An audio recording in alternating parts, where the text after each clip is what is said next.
Hello, good morning, good evening, and good afternoon, and welcome to our BRINK event on what is next with COVID.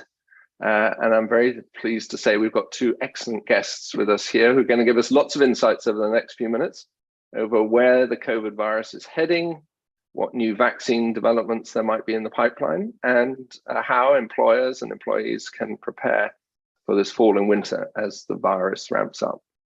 So first of all, Dr. Gigi Gronvall, who's senior scholar at the Johns Hopkins Center for Health Security and an associate professor in the Department of Environmental Health and Engineering at the Johns Hopkins Bloomberg School of Public Health. She's an immunologist by training and has published widely on the efficacy of COVID testing and the scientific response to the pandemic. Welcome, Gigi. Great to be here. We've also got Kavitha Hariharan, who is director of a Healthy Societies program at Marsh, McLennan Advantage. She looks at the long-term trends in health, healthcare, and the intersection between health, emerging technologies, and climate change. And prior to joining MMC, Kavitha was a principal consultant at the Economist Intelligence Unit. So welcome, Kavitha. So I think between you two, we've got a very good cross-section of scientific expertise and how this might impact the workplace. So let's dive straight in because we don't have a huge amount of time here and we've got a lot to cover. Maybe we start with you, Gigi, and just give us, bring us up to date, I guess, on where the virus is at the moment around the world. Is it declining? Is it expanding? I guess we're on to our kind of fifth variant at the moment, really. And then maybe you could just also talk about your thoughts on where you think it might be heading in terms of how it might mutate over the next 6 months or so. Sure. So predictions are always challenging when it comes to this virus, and it's very easy to be very, very wrong. But right now, in the U.S., cases are slightly declining. There are definitely people still getting sick, but it does seem like it is not accelerating as quickly as we saw in the beginning of Omicron and the latest variants. There could be some more variants that come around. Every chance the virus has to replicate is a chance for it to mutate. So we can't predict that there won't be another variant that comes across in the next couple of months. But right now things are looking good with a new specific vaccine that's going to be rolled out at least in the U.S. in the next couple of months.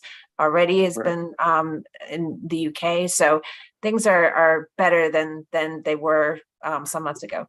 Right. I mean, well, yeah, we'll get on to the vaccines in a minute, but just on the virus for a second. I mean, are there areas, you say it's declining in the US, are there areas of the world where it's still spiking, where you're noticing it's still very intense rather than other areas? Things are there are parts of the country that do better than others.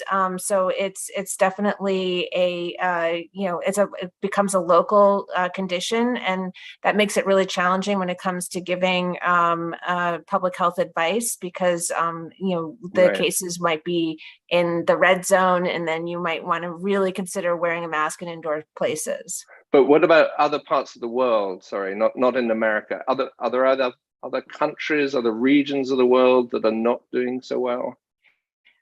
So certainly Asia has been more challenged. Japan in particular right now has been seeing a lot more cases. They're stepping up their vaccination efforts, but it's still not meeting the need. And as an immunologist, I mean, normally with viruses, it's correct to say that they decline in their intensity as they age, I suppose. Is that correct? And are we seeing that same trajectory with this virus? Is it getting less less virulent?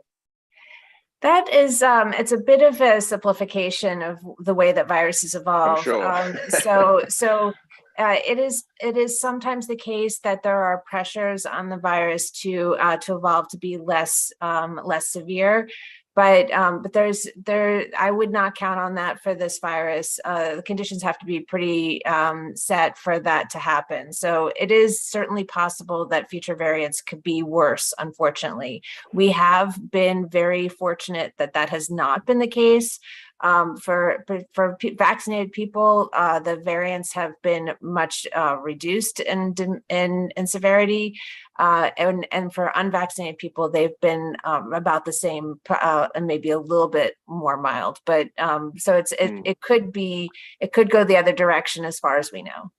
Okay, Kavitha, I know you've been looking and concerned about the kind of interplay between the virus and possible other vectors, I guess, like the seasonal flu, like we're hearing more and more about monkeypox and so forth. I mean, is that a growing health risk, do you think?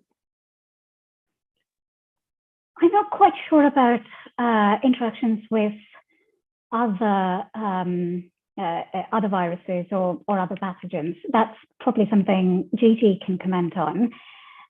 What we can't be sure about is that whether in the event of another wave of COVID, it's going to play out against the backdrop of several other things that are happening at the same time. For example, there are going to be, from a point of view of businesses, there are going to be staffing pressures. We're seeing record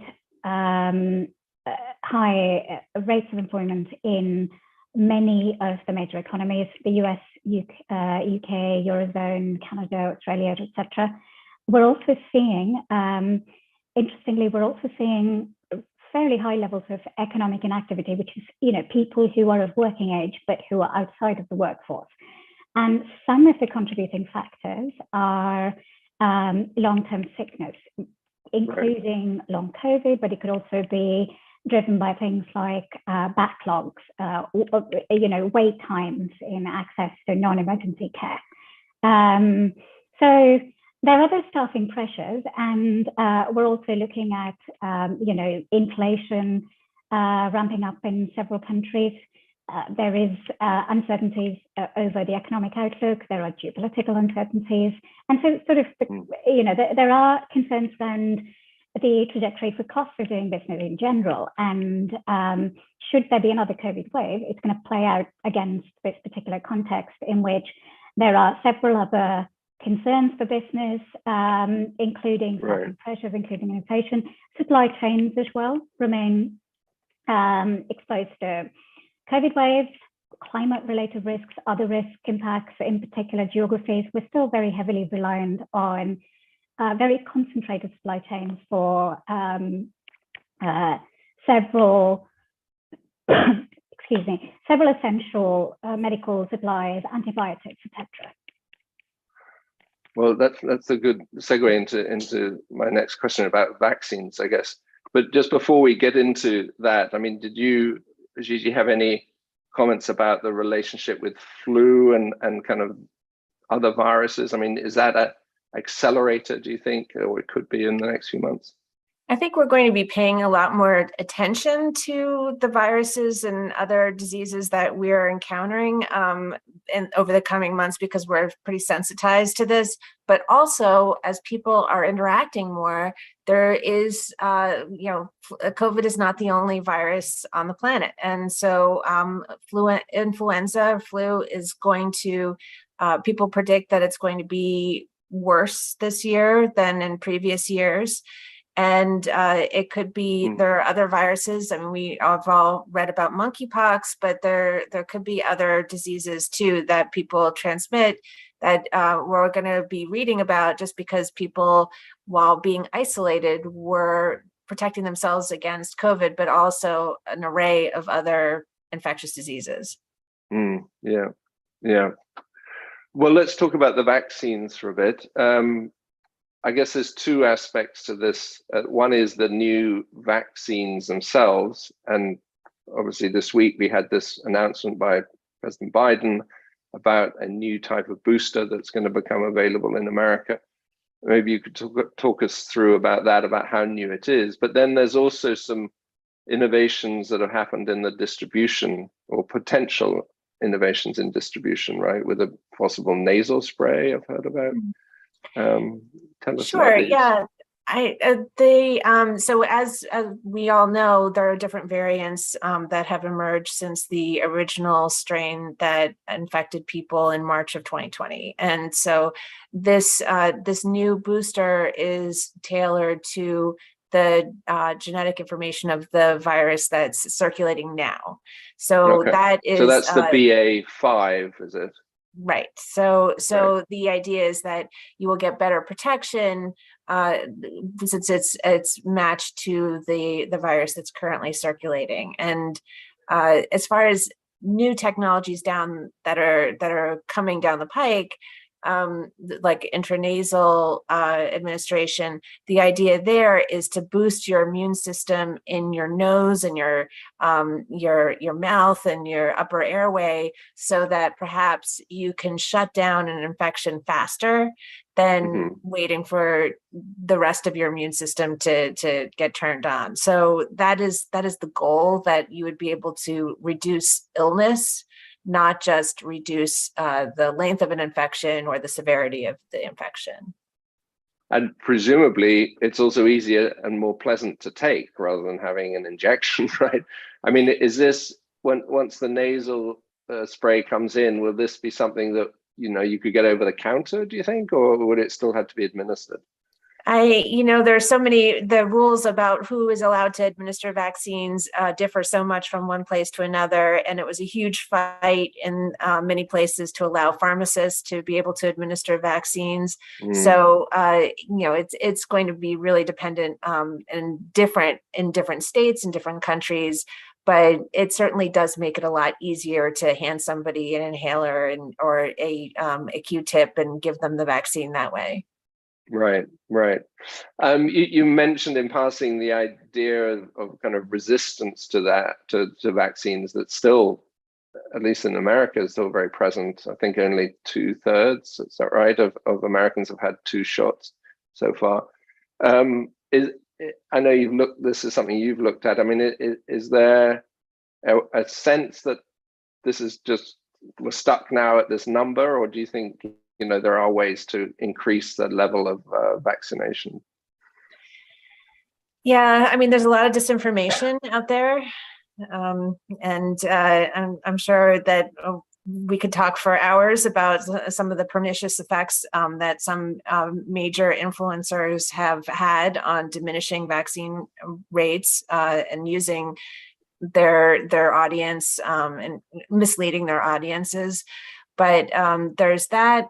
But also, I think it eventually will become another required vaccine, I hope. And so people will need to have it to do the things that they want to do, like go to school. Right.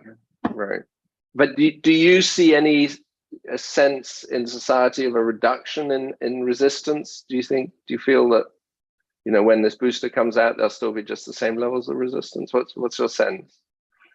I think we're in an incentive time now. It's very hard I think people are resistant to being being required to have the vaccine who are adults. But I think incentives really could still work. But some people are just diehard and very set against it. It's very unfortunate that was the way that it turned out. But I think a lot of people are still able to be convinced. It just takes a lot of work. I've talked to people to convince them to get vaccinated, and it's a one-by-one effort. And it's some people are too far gone with misinformation, but it's just a lot more time than a lot of people have. Right. Kavitha, coming back to you, I mean, you started talking about the economic impacts and the impacts on the economy as a whole. Maybe you could just unravel this a bit more, starting with supply chains. I mean, one of the things we're seeing still in China, obviously, is continuing lockdowns, COVID lockdowns, which is inhibiting manufacturing and productivity there to quite a significant degree. Is that something that you think will continue and will continue to ripple across supply chains? I mean, can you give us a sense of where you think what the supply chain situation might look like in the COVID impact? It's a good, it's an important question. It's actually tricky again, I think, as with predictions that we make about COVID variants. It's going to be tricky to make predictions about precisely what the supply chain impacts are going to be. One thing we can be sure of is that if there are future waves of COVID, for example, if there are fresh variants and related lockdowns in China, which is still going for a zero COVID policy, there are likely to be ripple effects on staffing shortages, which can have effects on, which can result in manufacturing delays, supply chain delays, disruptions, etc. And given, how reliant quite a lot of countries are on some parts of the world for some of our goods, how reliant we are, some parts of the world are on certain geographies for energy, etc. The risk of supply chain disruption, I think, is always one to consider. And I'd probably say that even going beyond COVID, the risk of supply chain disruption in the event of a natural catastrophe, in the event of some other infectious disease, it can be any number of things that can have a sort of cascading impact on supply chains. Mm. And what about other aspects of COVID in particular? I mean, do you foresee this winter that we'll be returning to kind of lockdowns? I mean, what's your sense about what the approach is going to be in different countries? Yeah, I hope not lockdowns. And I also think, as Gigi was saying, I think there's going to be a fair bit of resistance to going back to a lockdown world as well. So I don't know to what extent lockdowns are going to be part of the response in quite a lot of countries. We might have to rely on other parts of our arsenal, such as antivirals, such as encouraging people to take up booster doses of the vaccines, such as potentially encouraging people, particularly people who are more vulnerable because of pre-existing health conditions, or people who live with people who are more vulnerable, for example, encouraging them to kind of reduce their social interactions or rely on some of the other non-pharmaceutical interventions. So that's sort of, it's as with previous waves of COVID, I think what we're going to find is that there is no silver bullet. There is no single intervention that can solve the problem that is COVID. What we are, we seem to have lost Gigi for a second there. I'm sure she'll dial back in. What's happened? Okay. She'll dial back in. Keep going. Let's see it. Yeah. So let me go ahead. So I doubt, so I think, again, what we're going to see is this sort of approach in which we have several different interventions, each of which is individually not 100% effective, but you put them together and we get a reasonable level of protection against a level of spread that can become a serious health threat to our health systems and our societies and our businesses too. Okay, well, let's take that down to a kind of a company level or organization level. Gigi, good to see you back. Do you have any tips or guidance for companies who are starting to think about this, as fall and winter comes, and both employers and employees, about how to prepare for this? I mean, is there anything that we've learned in the last couple of winters that could be usefully applied this time? I should think so. Sorry, I was going to ask Gigi. Yeah. Okay. So let's have a conversation about that. I think that would be very interesting indeed. Gigi, sorry. No worries. So I think, you have to be flexible. I think that's the first, and that's Right. the from previous, and even in my little internet hiccup here. So I think people should, the companies have a great deal of influence in being able to provide incentives for their employees to take COVID seriously, and they should do that because the vaccines are going to be beneficial, even if there is a new variant. So there is going to be something, and getting a booster could mean the difference between being out for a week and being out for a month. And so this is something that employers should consider. As far as testing, encouraging people to test, and also doing something about the air quality in their office. Everybody wants to be back in person, and there's a lot of value in being back in person, but making the air safer to breathe is something that's going to be helpful not only for COVID, but for influenza, for all the other nasties that go around during the winter. So investing in some air purifiers, or proven technologies. Just a handy rule of thumb, like it's better to take things out of the air and not to put things into the air to clean it, and to do what you can to make it a good idea to get together.